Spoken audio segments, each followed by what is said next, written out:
Interim government, আসুন স্বাগত জানাবো, সহযোগিতা করব, সকল ভালো কাজে আমাদেরকে পাশে পাবেন।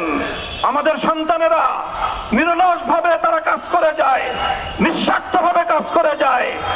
গণমাধ্যম তাদেরকে প্রচার খুব একটা করতে চায় না, অ্যালার্জি আছে, এই সকল অ্যালার্জিগুলোর উপশম করেন। নিষ্ঠুর স্বৈরাচারী সরকার দূর হয়ে গেছে। কাল সূর্য উদয়ের সঙ্গে সঙ্গে গণতন্ত্রের, সুবিচারের, মানবাধিকারের, নির্ভয়ে মত প্রকাশের পূর্ণ স্বাধীনতার জন্য সকলের স্বাচ্ছন্দ্যে জীবন ধারণের সুযোগ প্রদানের সচেষ্ট সরকারের ঘনিষ্ঠ সান্নিধ্য ও সহমর্মী পরশ দলমত নির্বিশেষে সবাই উপভোগ করবে। এটাই আমাদের লক্ষ্য। আমাদেরকে এই লক্ষ্য পূরণে সাহায্য করুন। সারা বিশ্ব আজ অবাক হয়ে বলছে, সাবাস বাংলাদেশ, সাবাস বাংলাদেশের ছাত্র জনতা। আমরা এই অর্জনটাকে আরো অনেক দূর নিয়ে যেতে চাই। আমাদের ছাত্র জনতার জন্য কিছুই অসম্ভব নয়। আমাদের তরুণরা অসম্ভবকে সম্ভব করতে পারে, তারা সেজন্য প্রতিজ্ঞাবদ্ধ। যদি আমরা ঐক্যবদ্ধ থাকি, ধ্বংসাত্মক কর্মকাণ্ড থেকে দূরে থাকি, সবার জন্য মুক্ত পরিবেশ সৃষ্টি করতে পারি, আমাদের বিজয় অবশ্যই হবে। এই বিজয়কে সুপ্রিয় দর্শক শ্রোতা, প্রতি মুহূর্তের আপডেট নিউজগুলো নিয়ে আবারও হাজির হয়ে গেলাম আপনাদের সামনে। দর্শক, ডক্টর ইউনূস শপথ গ্রহণ করার পরেই কঠিন হুঙ্কার দিয়েছে শেখ হাসিনাকে গ্রেপ্তার করার জন্য। দর্শক শ্রোতা, অত্যন্ত গুরুত্বপূর্ণ, ভিডিওটিকে স্কিপ করে যাবে না। এদেশে ফিরবেন শেখ হাসিনা, নির্বাচনের আগেই শেখ হাসিনা দেশে আসতেছেন। দর্শক শ্রোতা, এই নিয়ে চাঞ্চল্যকর একটি ভিডিও রয়েছে, অবশ্যই সম্পূর্ণ তথ্যটি জানতে পুরো ভিডিওটি দেখতে থাকুন। এদিকে অন্তর্বর্তী সরকারের উদ্দেশ্যে কঠিন হুঙ্কার দিলেন মাওলানা মামুনুল হক। দর্শক শ্রোতা, সেই ভিডিওটি রয়েছে আজকের এই ভিডিওতে। অবশ্যই ধৈর্য ধরে সম্পূর্ণ ভিডিওটি দেখার সবার প্রতি একটি অনুরোধ থাকবে। সবকিছু মিলিয়ে আজকের ভিডিওটি অত্যন্ত গুরুত্বপূর্ণ হতে যাচ্ছে, কেউ স্কিপ করে যাবেন না। দর্শক, কে কোন জেলা থেকে আজকে আমাদের এই ভিডিওটি দেখছেন অবশ্যই কমেন্টসের মাধ্যমে জানিয়ে দিবেন। দয়া করে আজকের এই ভিডিওটি আপনার সোশ্যাল মিডিয়াতে একটু শেয়ার করে দিবেন। সুপ্রিয় দর্শক, প্রতিনিয়ত সবার আগে আপডেট নিউজগুলো পেতে আমাদের এই চ্যানেলটি সাবস্ক্রাইব করে রাখুন ও একটি লাইক দিয়ে দেখতে থাকুন সম্পূর্ণ ভিডিওটি। আমিও চাই শেখ হাসিনা দেশে ফিরে আসুক। হ্যাঁ, আপনারা আবার মাইন্ড করেন না, এর মধ্যে আবার অন্য কিছু খুঁজেন না। কেন আমি চাই আওয়ামী লীগের শেখ হাসিনা দেশে ফিরে আসুক এবং তাকে যে আসতে হতে পারে সেটি আমি ব্যাখ্যা করছি। তবে তার আগ দিয়ে একটু আপডেটটা আপনাদের জানাই। সেটা হলো সজীব ওয়াজেদ জয় 24 ঘন্টার মধ্যে তার অবস্থান পরিবর্তন করে বলেছেন যে, আমি বলেছিলাম আওয়ামী লীগের রাজনীতি আমরা আর করছি না, কিন্তু যেভাবে বাংলাদেশে আওয়ামী লীগের নেতাকর্মীদের উপর নির্যাতন হচ্ছে, তারা ইয়াতিম হয়ে গিয়েছে, এখন আমরা আওয়ামী লীগের নেতাকর্মীদের বলছি যে আপনারা একা নন, আমরা আছি সাথে। এবং তিনি বলেছেন যে তার সাথে আছে। আমরা বলেছিলাম যে আমার পরিবার আর রাজনীতি করবে না, তবে আমাদের নেতাকর্মীর উপর যেভাবে হামলা হচ্ছে, এই পরিস্থিতিতে আমরা হাল ছেড়ে দিতে পারি না। বাংলাদেশে যদি গণতন্ত্র নতুন বাংলাদেশ গড়ে তুলতে হয়, আওয়ামী লীগ ছাড়া সম্ভব না। আওয়ামী লীগ হচ্ছে সব থেকে বড় দল। আওয়ামী লীগ কোথাও যাবে না, আওয়ামী লীগ শেষ হয়ে যাবে না, আওয়ামী লীগকে শেষ করা সম্ভব না। একটু মনে করিয়ে দেই যে দুদিন আগে ডয়েচে ওয়েলের সাথে সাক্ষাৎকারে কি বলছিলেন তিনি, যে আমরা উই আর ডান, আমার মাকে অপমান করে বের করে দিয়েছে, আমরা তিনবার কু হয়েছে, আমি আর এইটা করব না, আর আওয়ামী লীগের প্রশ্ন দায়িত্ব নেওয়ার প্রশ্নে ওঠে না, আমার মা তো নেবেই না, এমনকি শেখ রেহানার পরিবারও নেবে না। বর্তমানে নাই। আমাদের এই দেখেন, এই 3বারের মতন আমাদের পরিবারের বিরুদ্ধে কু হলো। এটা আমাদের 3বারের মতন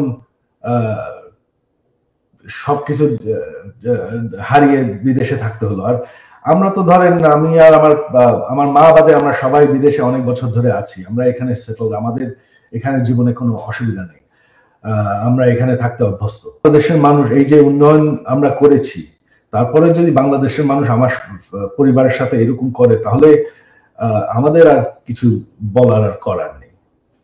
কিন্তু আপনি বা আপনার পরিবারের মানে সদস্যরা যদি না আসে, মানে শেখ রেহানা এবং তার 2 সন্তানের কেউ কি আসতে পারে না রাজনীতিতে? মানে এই মুহূর্তে আসলে আওয়ামী লীগের নেতৃত্বে কে থাকবেন? এখন আর এটা আমাদের দায়িত্ব নয়। অর্থাৎ নিঃসন্দেহে তার এই বক্তব্যের পরে মাঠ পর্যায়ে যেই প্রতিক্রিয়া সৃষ্টি হয়েছে এবং আওয়ামী লীগের কর্মী সমর্থক এবং নেতাকর্মী এবং বিশ্লেষক কিংবা তাদের শুভানুধ্যায়ীদের মধ্যে যেই পরিমাণ প্রতিক্রিয়ার শিকার হয়েছেন সজীব ওয়াজেদ জয়, তাকে যেহেতু আগামী দিনে আওয়ামী লীগের কাণ্ডার হিসেবে প্রতিষ্ঠা করার এমন কোনো হেন চেষ্টা ছিল না, শেখ হাসিনা করেন নাই, কিন্তু মাঠ পর্যায় থেকে তার অ্যাকসেপ্টেন্স অর্থাৎ কোনো গ্রহণযোগ্যতা তৈরি হয়নি, তার নিজস্ব বলয় তৈরি করতে পেরেছিলেন কিছু এমন আওয়ামী লীগের ত্যাগী নেতাকর্মীদের বাদ দিয়ে শেখ হাসিনার যে আওয়ামী লীগ বর্তমানে ছিল তার চারপাশে আরাফাতকে বলুন, পলককে বলুন কিংবা হাসান মাহমুদকে বলুন, এরা আর কেউ শেখ মুজিবের বঙ্গবন্ধুর আওয়ামী লীগ না। বঙ্গবন্ধুর আওয়ামী লীগের যারা ছিল ত্যাগী নেতাকর্মী তোফায়েল আহমেদ, আমির হোসেন আমু, আব্দুর রাজ্জাক এর মধ্যে তো গত হয়েছেন, কিংবা অন্যান্য এই মতাদর্শের মানুষগুলো পাত প্রদীপের অন্ধকারে চলে গিয়ে সজীবাজের জয়ের আওয়ামী লীগের যারা সমর্থক, তার এই কর্মকাণ্ড, অর্থনৈতিক দুর্নীতি এগুলাকে যারা সমর্থন করেন, তারাই হয়ে উঠেছিলেন আওয়ামী লীগের মূল আলো। পশ্চিমা বিশ্বের কোন প্রতিনিধি যদি বাংলাদেশে কোন ঘৃণ্য নীল নকশা বাস্তবায়ন করার চেষ্টা করে, রক্তের মাধ্যমে সেই ষড়যন্ত্র আমরা প্রতিরোধ করবো ইনশাআল্লাহ। ইন্টারিম গভর্নমেন্ট, আসুন স্বাগত জানাবো, সহযোগিতা করব, সকল ভালো কাজে আমাদেরকে পাশে পাবেন। আমাদের সন্তানেরা নিরলস ভাবে তারা কাজ করে যায়, নিঃস্বার্থ ভাবে কাজ করে যায়। গণমাধ্যম তাদেরকে প্রচার খুব একটা করতে চায় না, অ্যালার্জি আছে, এই সকল অ্যালার্জিগুলোর উপশম করেন। স্কুল, কলেজ, ইউনিভার্সিটির আমার সন্তানেরা যেভাবে তারা আন্দোলন করে ফ্যাসিবাদের পতন ঘটিয়েছে, প্রতিটি ক্ষেত্রে আমার মাদ্রাসার সন্তানেরাও তোমাদের সাথে হাতে হাত রেখে বাংলাদেশের ছাত্র জনতার ঐক্যের একটি অভূতপূর্ব দৃষ্টান্ত স্থাপন করেছে। রাজপথে আন্দোলনরত আমার সন্তানেরা যখন সংগ্রাম করেছে, সংগ্রামের সময় বুকের রক্ত দিয়েছে, নামাজের সময় হয়ে গেলে আল্লাহু আকবার, আশহাদু আন্না মুহাম্মাদুর রাসূলুল্লাহ আযান দিয়ে রাজপথে জামাতের সাথে নামাজ আদায় করে স্পষ্ট বার্তা তারা দিয়ে দিয়েছে, বাংলাদেশে নাস্তিক্যবাদের কোনো ঠাঁই হবে না, হতে পারে না। চলমান বৈষম্য বিরোধী এই আন্দোলনকে, এই সংগ্রামকে যদি কেউ নাস্তিক্যবাদ প্রতিষ্ঠার হাতিয়ার হিসেবে ব্যবহার করতে চায়, সে হাত আমরা ভেঙে গড়িয়ে দেব।